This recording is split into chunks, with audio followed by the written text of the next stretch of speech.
Bakit nga ba hinahadlangan ng mga dilawang politiko ang Maharlika Fund na Maisabatas? Alamin natin.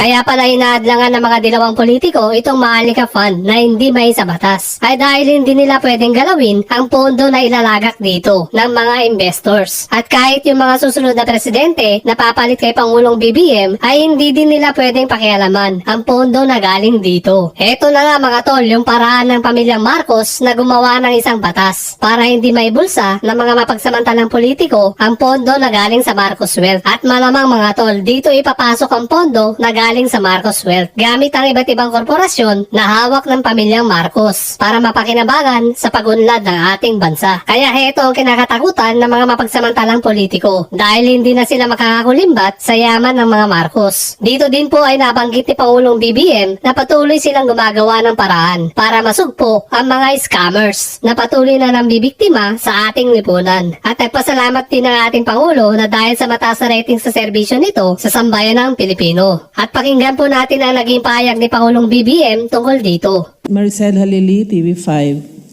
Sir, magandang umaga po. Magandang umaga. Sir, are you happy with the version of Maharlika bill passed by our legislators? When will you sign it, sir? I will sign it as soon as I get it.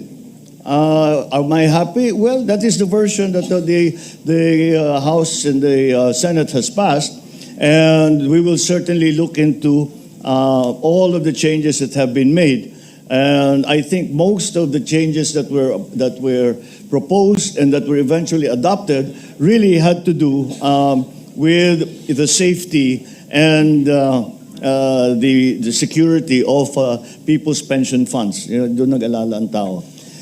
But let me, perhaps we are looking in the wrong direction. The key to the success of any fund, a hedge fund, pension fund, sovereign fund, investment fund, is the management. Of course, all of these things can happen. We've seen them happen before because the management chose for it to happen. Ito mga skandalo na nakikita natin sa ibang lugar. On the other hand, we see examples of really successful funds. And really the difference is the management. And that's why we have made sure that it is not a government, it is independent from government. One of the first changes that I proposed to the House was to remove the president as part of the board, to remove the central bank chairman, to remove the Department of Finance, because it has to operate as an independent fund, well managed professionally. Yan ang susi dyan. Kung korap ang ilagay mo dyan, korap talaga yan. Mawawala yung pera. Kung mahusay ang nilalagay mo dyan, ay lalaki yan at magagamit natin yung pondong yan. So that's where we are now. If the Maharlika Fund, if the bill comes before me, I will sign it. But the secret to its success is who do we put in management? What is their experience? What is their reputation? What is their success rate? And we have quite a few good money managers, financial managers there that we can call upon. So certainly, sometimes I've been watching the discussions that have been going on the Maharlika Fund. And I say, that's all true. That's all true. You must worry about that. But the only way to make sure that we do not get into trouble, or the fund does not get into trouble, is that it's well and professionally managed. And so one of the elements that makes that happen is that there is a very clear independence from the day-to-day government function. Those decisions are not made by political decisions in government. The decisions made for the fund are made by finance professionals. Thank you, sir. Good afternoon, sir. Good morning, sir. How will you protect the public how will you protect the government through SEC those abusive online lenders? Well, we have to continue strengthening our capabilities when it comes to this. This is not a problem that is exclusive to the Philippines alone. And that is some of the danger that people are starting to use AI. People are starting to use all the new very powerful tools that are available to be used on the social media or on the internet in general. It's really an arms race. Every defense or every capability that we develop to block or to catch or to nullify this kind of transactions, of course, they come up with new technology, they come up with new techniques. And so, ganun lang talaga. That's the only way that we can do it. We just continue to monitor very closely and do all that we can. The SIM card registration, I think, was a big step. And I think we are getting to the point where we have disposed of or taken out of the system many of the SIM cards that have not been registered because they have been used for illegal purposes and for these scams that we have been hearing about. So we just have to be very, very watchful, and we have to be very, very careful, and also be aware of the new technologies, of the new ways in which we can prevent these kinds of things. But it really comes down to the public. My advice to the public is that when you get the message and there is a deal being presented and it sounds too good to be true, it is. There is no such thing as 100% risk-free. There is no way to guarantee these enormous returns on what they are claiming on the money that you give them. So be very, very. If the public is aware and knows and is able to spot because of the way that these scams are presented, then that is the best defense that we have. Pag nakita nga, sasabihin, hindi, kalokohan nito. So just archive it and just don't open it even. Kasi baka makapasok na naman yung mga malware, mga worm, you never know.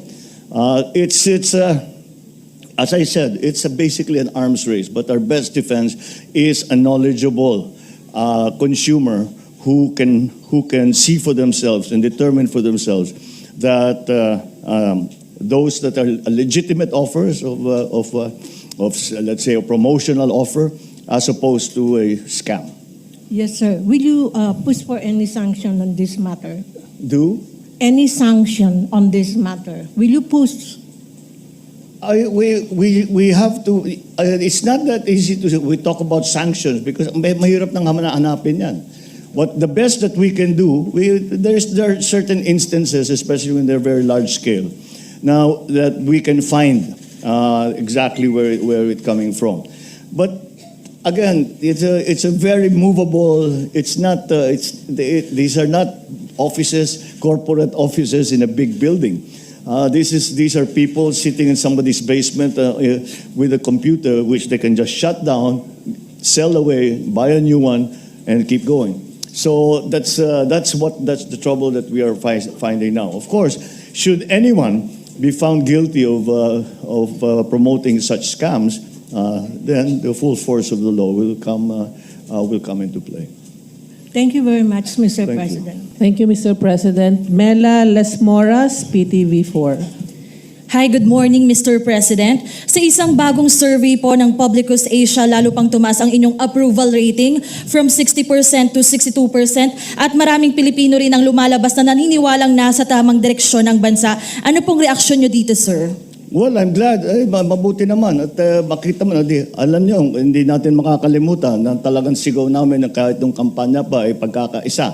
Ay siguro, itong ganitong klaseng mga resulta na nangyayari ay dahil nagkakaisa tayo, nagkakaunawan tayo. Kaya, for example, sinasabi na tama ang direksyon na tinutunguan ng ekonomiya, na tinutunguan ng Pilipinas, ay ibig sabihin, sabay-sabay tayong tutulong. And that's really what we are talking about. But of course, still, at the very heart of it, I have to thank all those who have continued to support not only myself, but all of the different things that we have been trying to do to make life better for all Filipinos, to find ways to bring us into the forefront of the global economy. Para naman, kilala na ang Pilipinas na magandang magtrabaho dito, magandang mag-invest dito, magandang magnegosyo, magandang kausap ang gobyerno, magandang kausap ang mga private sector. Yun ang ating habol para sa ekonomiya. At the same time, we are government after all, and the social side of that is also very important. So talagang pinipilit natin, but we can only afford a large social program if you have a robust business side that is also giving you returns. So it's all connected, even for not only for the mainstream, but also for those who sometimes fall through the cracks.